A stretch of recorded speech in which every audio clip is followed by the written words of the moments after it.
राज ठाकरे पर लगे गए एनएसए हाईकोर्ट तक पहुंच गया मामला। महाराष्ट्र डीजीपी करेंगे अब फैसला। मराठी विवाद पर भयंकर फंसे ठाकरे भाई, वो एक वीडियो जो बनेगा राज ठाकरे के लिए मुसीबत।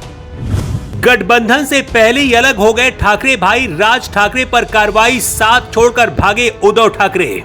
मराठी विवाद पर राज ठाकरे अब भयंकर फंस गए। विवादित बयान जब दिया था उस दौरान भी नहीं सोचा रहा होगा कि कुछ ऐसा हाल हो जाएगा। राज ठाकरे के ऊपर अब एनएसए लगाने की मांग हुई है। मामला हाईकोर्ट तक पहुंच गया है और डीजीपी खुद फैसला करेंगे आगे क्या करना है। लेकिन ये खबर आते ही गठबंधन से पहले ठाकरे भाइयों के बीच अलग होने की खबर आ गई। 20 साल बाद उद्धव और राज ठाकरे एक साथ एक मंच पर आए थे और इसी मंच से आया राज ठाकरे का वो बयान जिसे लेकर बवाल मच गया। इसीलिए जोश में कभी होश नहीं खोना चाहिए। लेकिन राज ठाकरे पर अब क्या कार्रवाई हो सकती है और कैसे डीजीपी और हाईकोर्ट की एंट्री हुई, सब कुछ इस रिपोर्ट में आपको बताते हैं। विधानसभा और लोकसभा में पूरी तरह से चुनाव हारने के बाद ठाकरे ब्रदर्स एक साथ आने का फैसला किया था। अब बीएमसी चुनाव होने वाले हैं और इस चुनाव में जीतने के लिए कोई मुद्दा नहीं था। ऐसे में भाषा विवाद शुरू हुआ।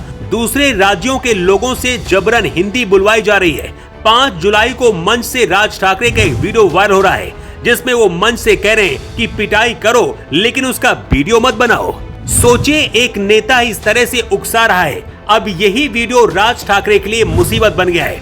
महाराष्ट्र में चल रहे मराठी हिंदी भाषा विवाद को लेकर एमएनएस अध्यक्ष राज ठाकरे के खिलाफ पुलिस महानिदेशक को लिखित शिकायत दर्ज कराई गई है। महाराष्ट्र हाईकोर्ट के 3 वकीलों ने मिलकर ये शिकायत दी है। शिकायत में एडवोकेट नित्यानंद शर्मा सहित बाकी वकीलों ने कहा है कि ठाकरे बंधुओं की विजय रैली के अवसर पर आयोजित सभा में राज ठाकरे ने भड़काऊ भाषण दिया।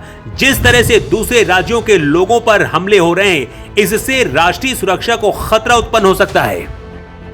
राज ठाकरे सहित और भी कई लोगों पर राष्ट्रीय सुरक्षा अधिनियम एनएसए लगाने की मांग की गई है। शिकायत में कहा गया है कि मराठी महाराष्ट्र की प्रादेशिक भाषा है और उसका सम्मान करना प्रत्येक भारतीय नागरिक का कर्तव्य है। लेकिन पिछले कुछ समय में एमएनएस के कार्यकर्ता दूसरे राज्यों से आए नागरिकों के खिलाफ भाषा के आधार पर हिंसा, मारपीट और सार्वजनिक अपमान की कई घटनाएं हुई हैं। ये संविधान विरोधी हैं। सामाजिक एकता और कानून व्यवस्था के लिए खतरा उत्पन्न हो सकता है।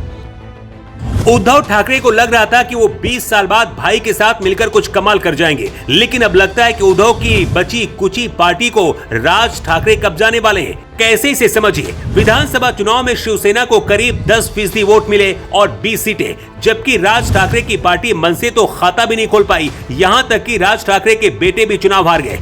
बीएमसी चुनाव से पहले अब दोनों ठाकरे भाइयों ने मराठी हिंदी विवाद शुरू कर दिया, लेकिन इसका पूरा फायदा राज ठाकरे लेते जा रहे हैं। संजय राउत भी कह चुके हैं कि दोनों भाई एक मंच पर आए हैं, लेकिन अभी तक पार्टी गठबंधन करेगी इस पर फाइनल नहीं हुआ। मतलब उद्धव गुट को राज ठाकरे अभी भी खटक रहे हैं। बाला साहब ठाकरे के दौर में उद्धव ठाकरे फोटोग्राफी किया करते थे और राज ठाकरे वो शख्स थे जो पीछे से सरकार चलाते थे। इसीलिए राज ठाकरे को राजनीतिक अनुभव उद्धव ठाकरे से ज्यादा है। कई सालों से खबरों से दूर रहे राज ठाकरे भाषा विवाद से ही सही, लेकिन चर्चा में आ गए हैं। मराठी भाषा के नाम पर मराठियों की संवेदना अब राज ठाकरे के हिस्से में जा रही है।